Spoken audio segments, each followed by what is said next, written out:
Hey folks, this is Jace the Face's week 1 power rankings and matchups for week 2. Let's get this started. A diamond in the flesh. I cut my teeth on wedding Rings in a movie. and I'm not proud of my address. In the kind of bun, let me be your ruler. Alright, I'm going to be the ruler of this league. So I'm going to give you guys some good old power rankings right here. Make it quick, simple, so we can get on with our days. We're going to start off with learning computers. God-awful team. I mean, god-awful. Last week I had him ranked at 8. I moved him to 10. Dropping of 2 spots. Let me pull up his team just to tell you how bad it is. As always, learning computers struggles in fantasy football. He might as well just give us $50 when he signs up. And this year is no different. Doug Martin is going to be good all year. He's a workhorse. Steven Jackson, I think, will be okay. But Matthew Stafford's inconsistent. Also, Tony Romo is.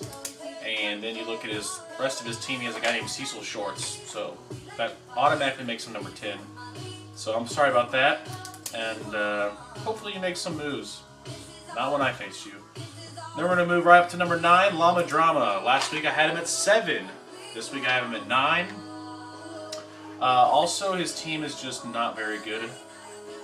Llama Drama, the 3-time Super Bowl appearance person, but has never won it, and there's a reason for that. It's because his teams aren't very good usually.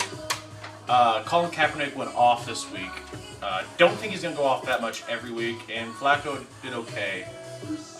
You had some nice plays by Wes Welker, and Arian Foster is always going to be a solid pick, but he is in a little injury funk right now, so can't put too much faith into him. Dwayne Bowe doesn't have good offense.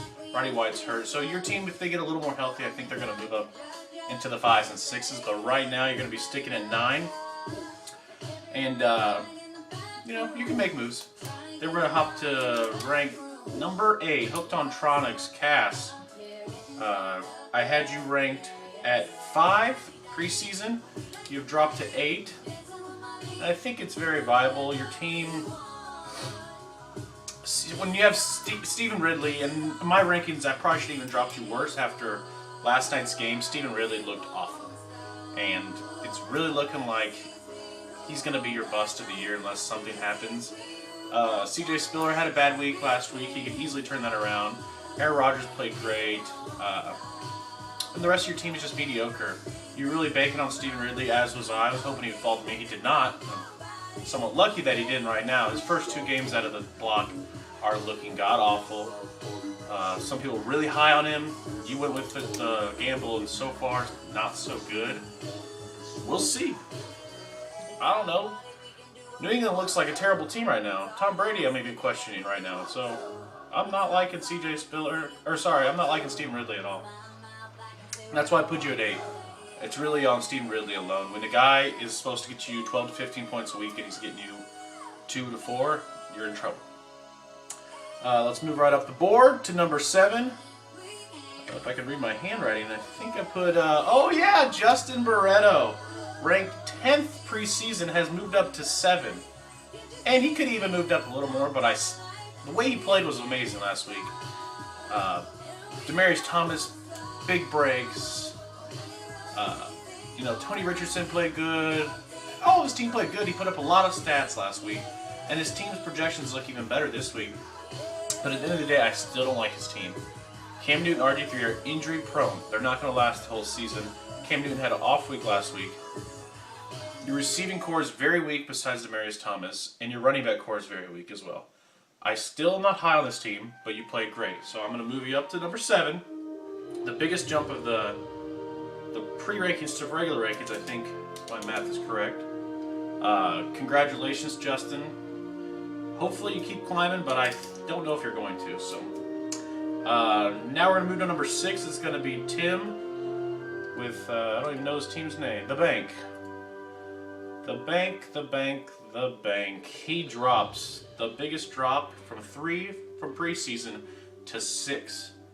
And it's a quick drop. And the reason I say that is because Trent Richardson looked bad. Chris Johnson looked bad.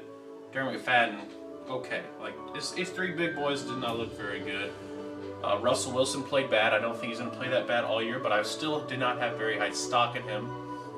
And his number one man, Calvin Johnson, still couldn't find the end zone. He has injury, or he has end zone something, fear, because he doesn't catch the ball in the end zone. The guy's a freak, but can't get end zone catches. And if he keeps doing that all year, which I don't think he will be, Tim's going to fall. He's going to fall quick. So, Tim, you're going to be at 6, falling from 3 last week.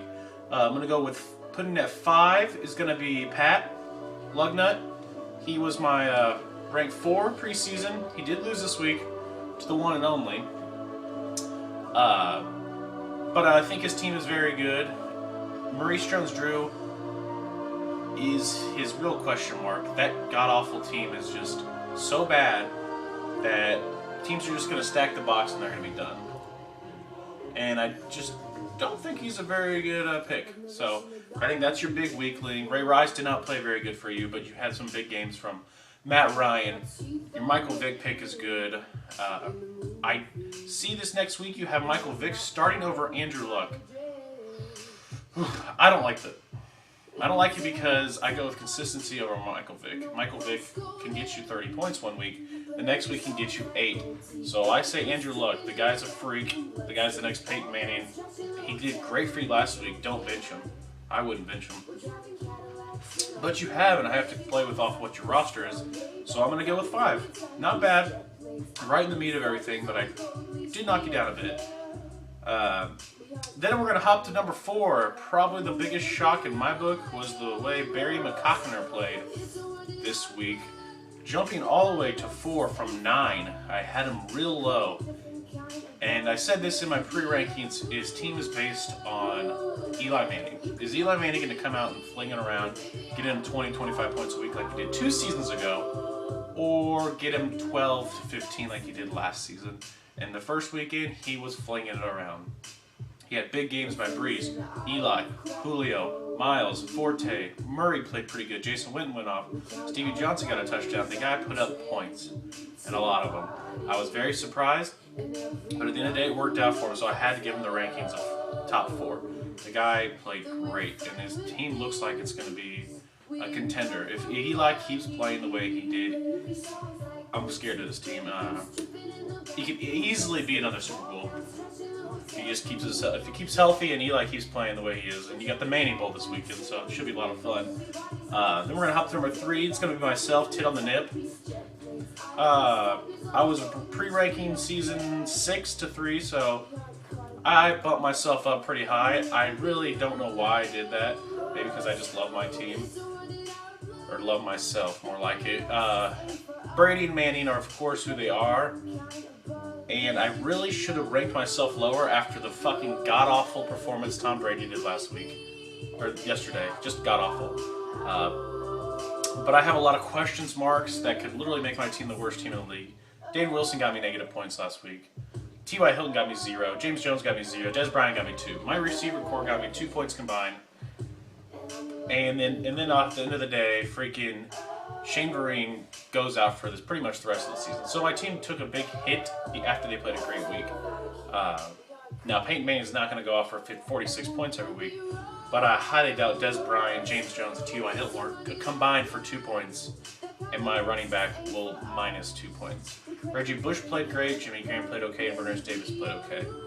All of them, I like them. I think they're going to stay consistent. My flex position is by far my weakest position. 3 is a little high, maybe, but it is my rankings, and I like myself. So let's hop to number 2. Pentakill. He dropped one this week. Was my number 1 ranking preseason. Nailed him back down to 2. It's not really a diss on him. It's just the way the number 1 person played this week was outrageous. So his teams, everyone knows his team. You got AP, Jamal, and Alfred. Alfred didn't play very good, but he still got him 10 points. Cutler, Freeman, okay. His receivers are great. I'm going to keep him at number 2. Make it quick and simple. He could have been number 1, but the number 1 guy, Cal Rizion, what's your fucking name? Gotham's Rogues played out of his mind. And one of his number one pick, Marshawn Lynch, played god awful, and he still played out of his mind. Put up 190 points in week 1. Just ridiculous. So Cal, you get the number 1 seed. Congratulations. Your team is very good. You were pre-rankings number 2, and you jumped to number 1. So you could have easily been flip-flopped, but I really like your team. LaShawn had a great game. Marshawn had an awful game. You picked up the picker of the week, Julius Thomas. It went off. And you had Anquan Bolden on your bench. So your team could have scored 220 points. Anyways, that's my rankings. I want to try to make this a little quicker. I think I'm going a little long. Let's go for matchups. Matchup of the week, Tit on the Nip versus Pentakill. I give the edge to Pentakill only on the fact that Brady just played and he got me 11 points, so that really nails me down. The next I'm going to go with the Bank versus Llama Drama. The Bank wins that one. Cal versus Dwayne Boners. Sorry, Dwayne Boners, you're out of here. Cal's going to pull it out again. Pat versus Barry. I think this is probably going to be the best game because they're both great teams. I think Barry McCockiner pulls it out just in time to win it. And Llama versus Hooked on Tronics. I think you're going to go with Llama on that one over Cass. And Cass, if you don't make moves soon, get rid of Stephen Ridley. You're going to be bottom feeding. Anyways, I hope that was quick enough. I don't know the time exactly, but I hope you guys enjoyed it. I will see you all tonight, besides you, Brian, and Pat. Can't wait for week 2, Final Fantasy. Fantasy football, hell yeah.